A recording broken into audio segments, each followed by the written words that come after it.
반갑습니다. 말씀과 함께 하루를 시작하는 주님의 백성들을 예수님의 이름으로 축복합니다. 2024년 10월 24일 목요일 오늘 주신 말씀은 예레미야 애가 3장 55절부터 66절까지입니다.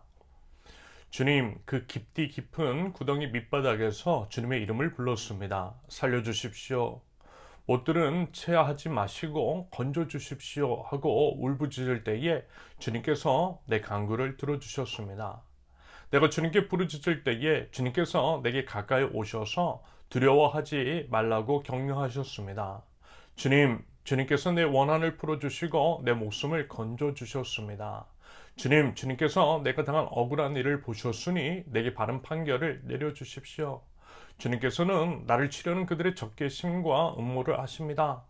주님께서는 그들이 나를 두고 하는 모든 야유와 음모를 들으셨습니다. 내 원수들이 온종일 나를 헐뜯고 모범합니다. 그들은 언제나 서나 늘 나를 비난합니다. 주님, 그들이 저지른 일을 그대로 갚아주십시오. 그들의 마음을 돌같이 하시고 저주를 내려주십시오. 진노로 그들을 뒤쫓아 주님의 하늘 아래에서 살 수 없게 하여 주십시오. 아멘. 하나님은 하나님을 찾는 자의 소리를 외면하지 않으십니다. 하나님을 찾는다라고 하는 것은 하나님을 믿는다라는 것들을 드러내죠.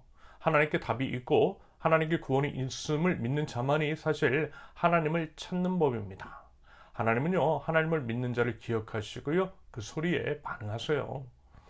여러분, 상식적으로도 그렇지 않겠습니까? 보통 우리가 이제 하나님을 이해할 때 우리들 그리고 이제 인간관계를 통해서 해석하면 얼추 맞는 것들이 있어요. 꼭 그렇다라고 단정 지을 수는 없어도 보통 그런 것들이 있습니다. 왜냐하면 우리는 하나님의 형상을 따라 지음을 받았기 때문입니다.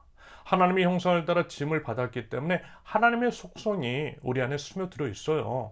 그리고 그것을 통해 하나님께서 또 하나님과 우리의 관계를 생각해 보고 그래서 이제 비록 하나님을 이제 눈으로 볼 수는 없지만 하나님과의 관계를 설정하라는 하나님과의 사귐의 깊이를 더해가라는 뜻이 이 안에 스며 있다라고 봅니다. 아무튼 이제 그런다라고 할 때 예를 들어 누가 저를 믿어요, 저를 신뢰해요. 그런 맥락에서 저에게 도움을 청합니다. 그리고 무엇보다 그 사람이 가까운 사람입니다. 예를 들어 저희 딸이라 치자고요. 그럼 여러분, 제가 도와주지 않겠어요? 아빠를 인정하고 아빠를 믿고 아빠를 신뢰하는 마음으로 도움을 애타게 청하는 자식의 이제 소원을 들어주고 구원해 주는 것, 여러분 당연한 겁니다. 하나님도 마찬가지세요. 그러므로 여러분, 하나님 앞으로 나아가십시오. 하나님 앞으로 나아가 입을 여십시오. 특별히 환난과 고난 가운데에 다른 사람 말고요, 주님의 이름을 부르십시오.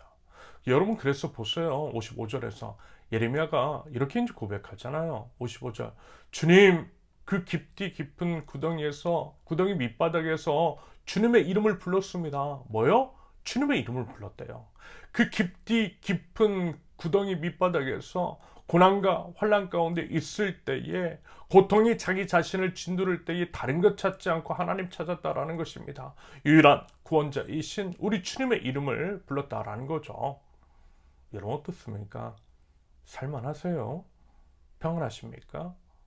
여러분, 세상이 이렇게 어렵고 이렇게 힘들고 이렇게 혼란스러운데 어느 누가 평안하고 아무 일 없을 수 있겠습니까? 다들 힘들어요.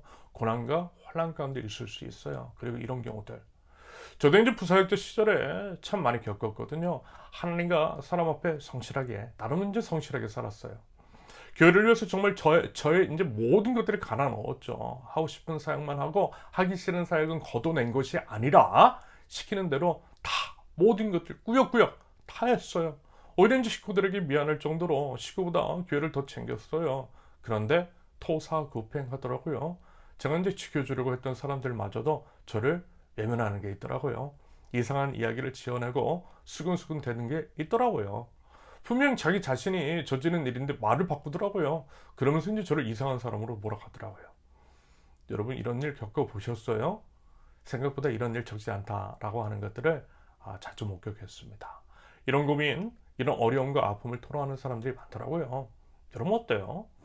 이런 것들을 경험할 때의 심정, 느낌, 기분, 그리고 이제 어떻게 반응하세요? 과연 어떤 식으로 대응하고 계십니까? 솔직히 화나요. 억울합니다. 분통 터져요.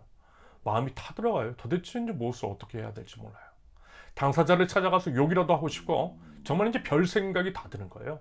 그랬을 때 여러분, 예레미야는 기도했어요. 예레미야는 절망 중에 하나님 봤어요. 사람에게 입을 열기보다는 하나님께 입을 열어서 기도했어요. 그리고 보세요.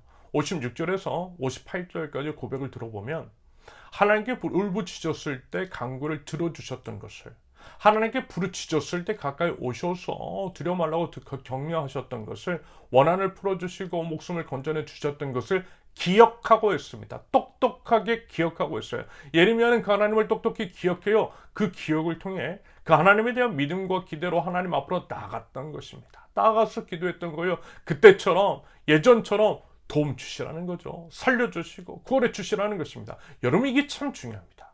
이런 것들이 필요해요. 하나님에 대한 기억을 통해 하나님께 기도하고 기대하는 것, 이런 맥락에서 여러분, 하나님의 말씀이 중요합니다. 말씀에서 드러난 하나님, 환난 가운데 구원을 베푸시는 하나님을 보고 하나님께서 환난 중에 있는 하나님 나라 백성들을 구원해 주셨습니다. 하나님은 그런 분이십니다. 하나님, 저도 좀 구원해 주세요 라고 그 하나님께 기대어서 기도하는 것이 중요하다는 거죠. 말씀을 근거로 드리는 가장 강력한 기도입니다. 그러면요, 말씀 속에서 역사하신 하나님께서요, 내 삶 속에서 역사하신다라는 것입니다. 하나님은 결코 차별이 없으신 분, 우리를 차별 없이 사랑하시고 모든 이들이 구원하길 구원받길 원하시는 주님이시기 때문입니다. 부디 그 하나님께, 그 하나님의 역사하심에 기대어서 하나님 앞으로 나아가 간구할 줄 아는 하나님 나라 백성들이 있을 수 있기를 바랍니다. 그러면서 예레미야는 자신의 이제 해하려고 하는 원수들, 억울한 일들 겪어난 자들에 대해서 고발을 하고 바른 판결을 내려달라고 말씀드려요. 역시 또한 하나님이 어떤 분이신지를, 다시 말해서 이제 공평한 판결을 내리시는 공의의 하나님이심을 알고 있기 때문에 그런 하나님에 대한 지식이 기대어서 기도를 드리는 것이겠죠. 그래서 뭐예요? 하나님을 아는 것이 중요합니다. 하나님이 어떤 분이신지를 알아야 하나님의 속성에 기대어 기도도 할 수 있는 법이죠. 하나님을 힘써 알라고 했던 이유입니다. 아무튼 이제 그런다고 했을 때 예레미야는 분명하게 이렇게 표현합니다. 60절 아십니다. 61절 들으셨습니다. 무슨 얘기죠? 하나님께서 모두 보셨고 전부 들으셨다라는 거예요. 뭘요? 악인들의 악행들. 그래서 이제 다 아신다라는 거죠. 모르지 않으시더라는 거예요. 하나님은 참으로 전지전능하시고 무소부재하신 분. 그래서 다 보셨어요. 여러분, 그 믿음 가지고 기도하는 것입니다. 다 아시고 다 들으셨으니 하나님의 공의와 정의를 이루어 주시라고, 그들의 음모를, 그들의 야유와 모함을, 그들의 저지른 일들을 가만 놔두지 않으시고 그 모든 것들을 갚아 주시라고 요청을 드리는 겁니다. 그래서 하나님의 하나님이심을, 하나님께서 살아계심을, 하나님의 정의롭고 공의로우심을 드러내 주시라는 거죠. 여러분, 하나님은 다 보셨습니다. 하나님은 다 들으셨어요. 다 아세요. 그러므로 여러분, 이제는 우리가 하나님만 신뢰하면 되는 것입니다. 생각해 보세요. 하나님께서 그 자들 가만 놔두시겠어요? 하나님 살아계신데, 두 눈 시퍼렇게 뜨고 다 보셨는데, 하나님의 명예가 더럽혀진 것을 과연 하나님께서 방관하시겠느냐라는 것입니다. 여러분, 그 하나님 신뢰하자라는 거예요. 저도 지나고 나 보니 정말 그렇더라고요. 이런 걸 참 많이 경험했어요. 결국 하나님의 뜻이 이루어져요. 잠깐 악인이 이제 승승장구하는 것 같더라도 결국에는 악인이 멸망해요. 비리와 부정, 불법은 온천하에 다 드러나고 하나님의 공의가 세워집니다. 여러분, 어떻습니까? 한국 사회 바라보면서 참담하죠. 지연된 정도가 아니라 아예 훼손된 정의입니다. 말이 안 되는 일들이 너무 많이 일어나요. 과연 저래도 되나 싶을 정도의 악함이 우리 사회 안에 기득권들 안에, 위정자들 가운데 가득 차 있어요. 대놓고 국민들뿐만이 아니라 하나님을 무시하는 것처럼 보여요. 하지만 뭐라고요? 다 보셨어요. 하나님 다 보셨어요. 다 아세요. 때가 되면 우리 하나님께서 모든 것들을 온전케 하여 주실 줄로 믿습니다. 우리는 다만 뭐라고요? 하나님 나라 백성으로서 해야 할 일들을 하면서 무엇보다 하나님께 입을 열어서 기도하는 것, 하나님의 살아계심을 드러내 주시라고 힘써 기도하는 것임을 여러분 꼭 우리 기억하면 좋겠습니다. 오늘 기도하는 가운데 주시는 말씀을 따라 행할 줄 아는 하나님 나라 백성들, 믿음으로 기다리고 믿음으로 행동하고 믿음으로 하나님의 명예를 세워나갈 줄 아는 하나님 나라 백성 저와 여러분들 모두 되실 수 있기를 예수님의 이름으로 축원합니다. 함께 기도합니다. 하나님께 두 손을 들고 입을 열어 기도합니다. 하나님의 말씀을 근거로 하나님 앞에 기도합니다. 기도할 때에 하나님, 저희 기도에 응답하시는 하나님, 모든 것들을 다 보셨고 다 들으셨고 다 아시는 주님, 신실하시고 공의로우시며 정의로우신 그 하나님을 기대함으로 나아갑니다. 믿음으로 드리는 이 기도에 하나님 응답하여 주시고 하나님의 통치가 이 땅 가운데에 온전히 임할 수 있도록, 그래야 모든 것들이 회복되는 아름다운 일들이 이루어지도록 하나님 은혜 베풀어 주시옵소서. 예수님의 이름으로 기도합니다. 아멘. 하나님께서 오늘 주신 말씀과 각자의 기도 제목을 놓고 우리 잠시 기도합니다.